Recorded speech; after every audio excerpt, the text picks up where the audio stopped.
Welcome to my channel and thanks for watching this video. Friends, in this video we are going to discuss about Volt Information Sciences Inc. Now, why are we looking at this stock? Because this stock is holding near to a very important support level, actually the moving averages, and it is exactly holding above the moving averages.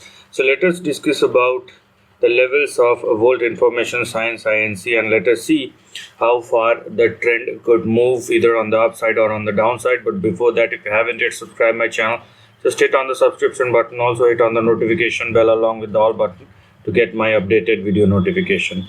Now there are a couple of levels which you need to look at primarily, and if you are looking at these levels, what do we have here? So here we can see that there are two specific levels to look at. Primarily 2.24 is going to be your immediate support, whereas 1.76 is going to be your stop loss on the downside. So please don't go below 1.76. More than that, if you want, you can also use 2.63, which is your another support and which is nearer to the current price. So you have 2.63 and 2.22, which are your two immediate support, but on the downside you have 1.76, which is your strict stop loss.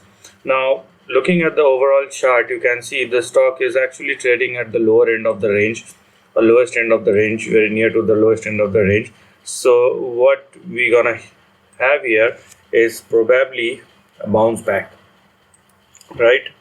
Probably a bounce back, in which case the targets that we're gonna look at, if the stock continues to sustain above 2.63, so this is conditional. If the stock continues to sustain above 2.63, we have 4.69, which is your immediate target.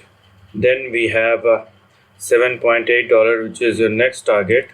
Also we have $12.9, which is your big target, but it is your big resistance as well, because we haven't seen the stock moved above $13 after 2009. Okay, as you can see, 2009, 2010, 2015, then you have another fall. So this is going to be your next three targets, but more than that, you have all the resistance. So these levels are quite big and quite important, because instead of target, they will act as a resistance if you are looking at the long-term chart. Now in case the stock moves beyond $13,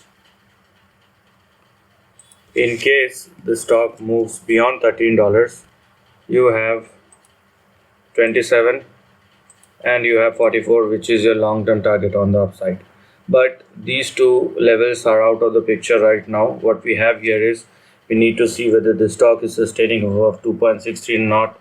If it does, then we have 4.69 as well as 7.8 or 7.9. Furthermore, we have 12.9, which is our big resistance. Only if the stock crossed $13 and sustain above that, we may have 27 and 44 in the upcoming weeks and months. So this is the end of the video. Thanks for